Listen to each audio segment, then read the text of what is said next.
Hello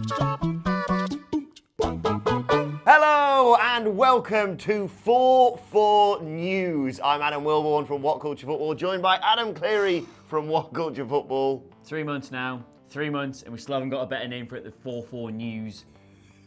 It should be 4 News 3-1. Like, that's a far more modern way of doing it. No, for a What start. Culture plays 4-4 News. Okay, right. This is weird. This is like when We're on the wrong Anna and side. Dex sit on the Never wrong mind. side.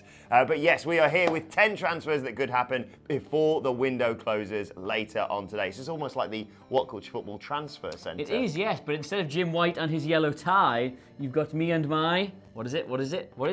It's yellow chai. There you go. I hate my life. Anyway, we're here to run through, 10 transfers that could well happen before the window closes. That'll get over that by the way. Yeah, absolutely. And let's start off with a man who joins us right now, Christian Eriksen. How many tweets did you get yesterday? To be fair, I always say there was a day during the World Cup 2 years ago where I got over 100 after he did something. I don't even know if it was score a goal. I got over 100 tweets about it. Yesterday was a lean day. That goal, it was only about 20 or 30. You sort of preempted it as well, didn't you? Yeah, I think a lot of people are like, no, do it. But anyway, Christian Eriksen. You know, I get more direct messages now. People doing it like the way I'm like, oh, good goal, mate. Fucking get away. Anyway, no, I'm not going anywhere. No. I'm not going anywhere. Mauricio Pochettino yesterday said it is, quote, nearly impossible for you to be leaving Spurs today. Yeah, Eriksen's obviously been linked a lot with the departure from Spurs over this summer. We've covered many links here. Atletico, we talked about. Real, we talked about. Pretty much any of the major players in Europe we talked about. Juve even at one point, which I thought was quite interesting. But I think if we've seen enough from Spurs this season already to know anything, it's that they simply do not have a replacement for him in that squad. Like, yes, they have other attacking players. Yes, they could easily put out a very dangerous side without him, but his ability to unpick a defence and to just sort of sit back and that modern number 10 sort of deeper role, the De Bruyne type player, they have not got an ability to replace him. So even though his contract ends at the end of this season, I'd say they're probably better served letting him go for nothing and getting this year out of him than they are getting a partly 20-30 million for him now. They look far better at the start of the North London derby with him in the side. Really dangerous. A lot of speculation that they're going to do the sort of Aaron Ramsey thing and just let his contract run out. What is your first transfer? My first transfer today is, and good news, Arsenal fans, because whoa, Mkhitaryan, Henrik Mkhitaryan, he's our midfield Armenian. Well, not for longer, because probably by the time this video goes out, it might already be completed. He is on his way to Roma, according to reports in Sky Italy, which is about as... I mean, if he's flying over, which is the Sky, and it's Roma, who are Italian, Sky Italy feels like the most solid source. What are Roma doing? Just sort of cherry-picking quite good Premier League players? Roma have a habit of doing this. I remember them taking Gervinho from Arsenal under a similar situation. They do tend to, like Salah as well at one point, they do tend to turn these players' careers around. It seems to be a good place for people coming out of the Premier League after a disappointing season to go and really excel there. There's a good history of it for Roma, and it's a good transfer for him. Although I will say, I did watch the North London derby yesterday. Did a job. Yeah, it came on. Yeah. But they've got like Willock's on the bench. I think Ozil was on the bench. Why is he getting on ahead of them if he's literally going to Roma the next day? Yeah, it's inexplicable that. He obviously came on because Lacazette wasn't really injured, but was sort of carrying something going into the game and clearly couldn't continue. But it's a surreal substitution. They let Nacho Monreal go as well. Yes, he's already gone. We can't put him in the video today because he has already gone. Again, another strange one, because like Emery likes playing the wing back with the three at the back sometimes, and it's just, you could play both. He seems like a very useful player to have in that squad. I know he's getting on years and maybe his best days are behind him, but he still is a very useful player. Like, if they find themselves with a couple of injuries at the back, I'd probably rather have Nacho Monreal coming in. You suspect the player wanted to play regular football with his career dwindling down, probably wanted to go back to Spain. So Sociedad he's gone to. Yeah, I seem to remember hearing something about personal reasons, so I don't know whether it's something family related or what, but... all the best to him, whatever he does. Exactly. Been a sensational servant in the Premier League. I had him in every FPL side I had for about 4 seasons at one stage. Yeah, so he was solid, wasn't he? Thank you, Nacho. Oh no, gracias. There you go. We'll move on now to one of the big transfers that could well be happening today. Bruno Fernandes. It's being reported by the Mail that he could be off to Real Madrid. It's an odd one, this. He's been the biggest transfer rumour of the summer without tripping into transfer saga of the summer, because we'll get to certain other players later who've been big names, constantly linked with expensive moves all around you. Dybalas, Neymar's, what's the other one called? Him. And they've been on and on and on and on and on. And all the while, Fernandes has been linked to the same clubs for similar sort of fees and is an incredibly good player, and yet I'm not sick of hearing his name. No, he's a very, very talented individual, obviously. In Real Madrid, sort of scrabbling around, it seems, for someone. They want a name transfer to bring in. They do, yeah. Obviously, the long-term injury to Marco Asensio is... I think he might be back by now, but they've had serious problems at the start of the season. Although, you will say, this idea that looks like they might be folding Bale back into the side. Well, he scored twice and they got sent off. Yeah, So, not for long. Mental bullying, that's something I know a lot about here at What Culture, but... That's incredible. I don't think you could say that. No, incredible speculation. Yeah. Let's talk about Bobby Duncan. Yeah, this is an odd one, because the Liverpool youngster, cousin of Steven Gerrard, I think I'm right in saying, he has been talked about as getting a move away from the club. He certainly wanted to go out on loan. We've seen a lot of young English players move abroad to broaden their horizons. Jadon Sancho's benefited from it. A couple of the Arsenal lads have done quite well out of it. He looked like being the next name on that particular list, but then his agent took... This was weird. His agent took to Twitter and said that Liverpool were bullying him, and bullying is bad, and they weren't going to let him leave, etc., etc., etc. He said all that, and then people went through his tweets and was like, just how immensely sort of like sexist and just problematic the guy was. So I think he's deleted his account now. But good. Very strange move on behalf of an agent to completely burn the bridges you have with the club you're currently at, and would probably like to go back to after your loan's completed. But it does look like he's going to be going to Fiorentina, not on a loan now, but for an actual transfer. They've probably upped their bid to around €2 million. Liverpool are going to retain a buyback clause and a sell-on percentage, I believe. So he looks like moving to Italy, which is good. Is that a good move? Yeah, Fiorentina seems like a decent transfer for him. The other speculation we heard about was Dortmund, and that was if Liverpool cancelled his contract. Obviously, Dortmund weren't willing to pay any money for him, so Liverpool were willing to tear up his contract and let him go for nothing. He could go to Dortmund. Now, I don't know what I would do if I was in that situation. I mean, you'd want to go to Dortmund, judging by, like you say, the way that Jadon Sancho's developed under that system. Yes, at the same time, if I was more likely to get in the Fiorentina side, I wouldn't want to then go from just sitting in Liverpool's reserves to going and sitting in Dortmund's reserves. So you've got to go where the football is. And I presume if Fiorentina are willing to pay actual money for him, there's a game there for him at the very least. Go there, play some good football, maybe get a new agent. It's Italy. Eat some nice food. Go see the site. Culturise yourself. If it's culturise a word? Yeah, well, I'm so unculturised. But yeah, that's one of the more low-key transfers of the day, but potentially one of the more interesting ones. Right, let's talk about Jerome Boateng next. Do we have to? Yes, absolutely. Okay. He could be off to Juve, as reported by Bild newspaper. That's how you have to write. That's got an exclamation mark. Yes, Jerome Boateng could be off to Juventus. They're really looking strong. They are. I would like to think that Serie A is not going to be a four-drawn conclusion. Is that another term, a four-drawn conclusion? Yeah, why not? Foregone. Foregone conclusion, that's it. But obviously they did quite well yesterday. We'll not talk about the unpleasantness in the game. Lukaku scored the winning goal, though. That's all we'll mention for him, because that's all we'd like to talk about. They win. They're 2 wins out of 2 at the start of the season, but they're still... Who are we talking about, Inter or Juve here? Juve. Okay. Yeah. Yeah, okay, sorry. Wow. I got distracted there. I thought Lukaku went to Inter. Yeah, he did. But we're talking about Juve? Yeah. That's what I mean. It could actually not be a four-drawn conclusion. conclusion. Oh, okay. I thought you were talking about... I'm sorry. It's been a long weekend. I would like to think it's Serie A won't be a four-drawn conclusion. Right, foregone conclusion. Foregone conclusion. Inter are doing quite well at the start of the season. Juventus look really, really, really, really, really strong. They've not let Dybala go. We're leaving in now. This is quite nice. Yeah, I don't quite know if Jerome Boateng's the solution to their problems at the back, but...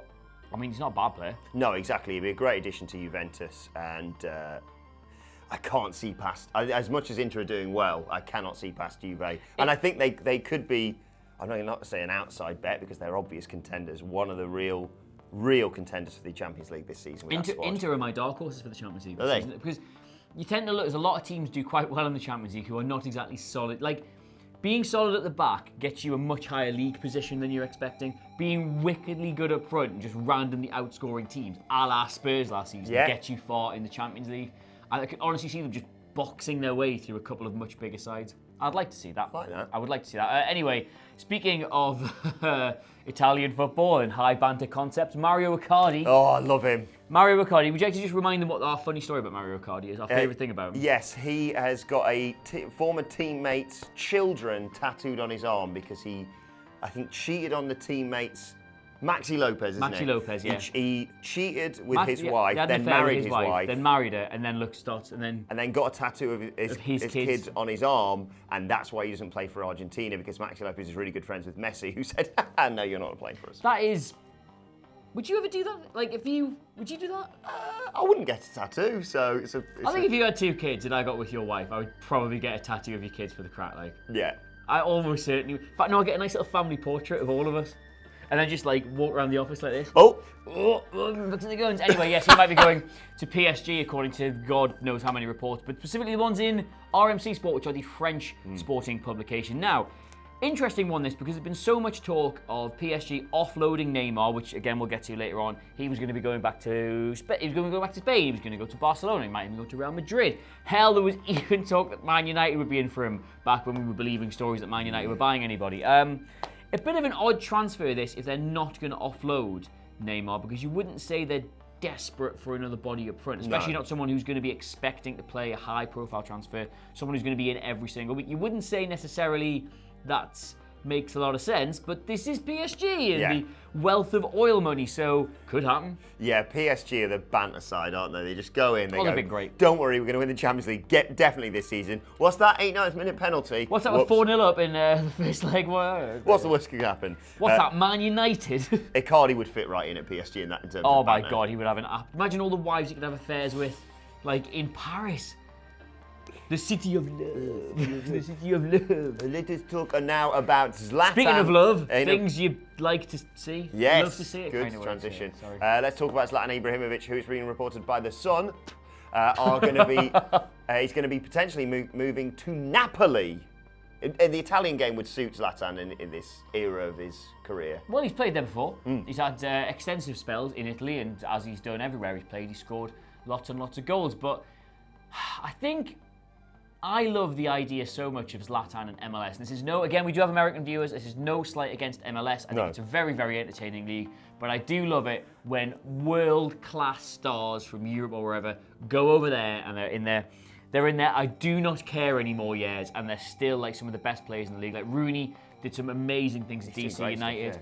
Zlatan basically just talking down the entire league before scoring hat-tricks. Although from what I've seen of his record, he's very patchy. Like he would go 5 or 6 games and do nothing, and then say something in the press that made him look like a dick, but then score a hat-trick in a derby. Yeah, so it's quite an odd one. I don't quite know if Serie A would be too kind to him now. Yeah, it might be a case of at 34, I think, leading the line for Napoli, who, you know, let's not mess about here, have expectations of where to finish in the league.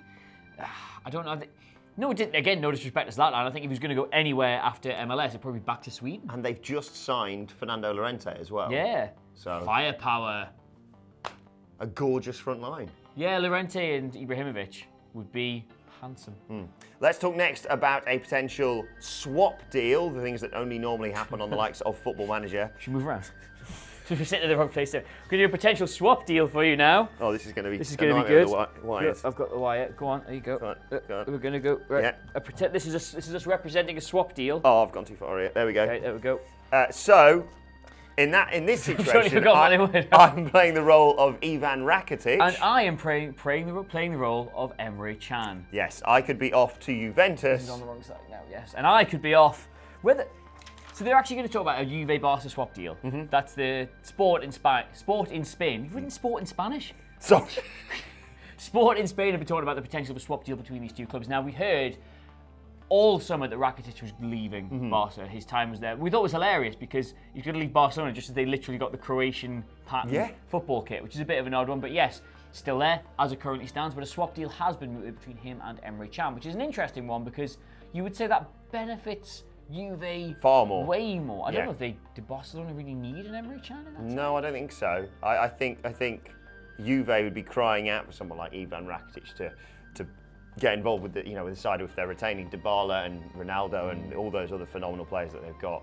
I think they do far better out of it. Whereas Emre Can, as much as he's a solid addition, you're not in exchange for Rakitic. He'd be an extra body there, certainly. I don't think he'd do a bad job. I think you'd probably get a lot more out of him than you realise. He looked like sort of the role Mascherano played well into sort of a similar age of his career. Emre Can's a very, very, very good footballer, but it's just a bit of an order. Just take the money, surely. Given how much money Barcelona have spent this summer, the looming financial fair play problems they're almost certainly going to have. Just take 20 or 30 million. Also, if I was, the incredible playmaker that he is, if I was someone like Spurs and someone found out Rakitic was going, He'd be a great addition. Well, he would have been a great addition. The transfer window not closed. Yeah, exactly. Anyway. And finally... Before we get to that, Chicharito. Oh, yes, that's right. Chicharito being reported here, by Sports Illustrated on Twitter, but there's numerous people reporting it, that he could be moving to Sevilla.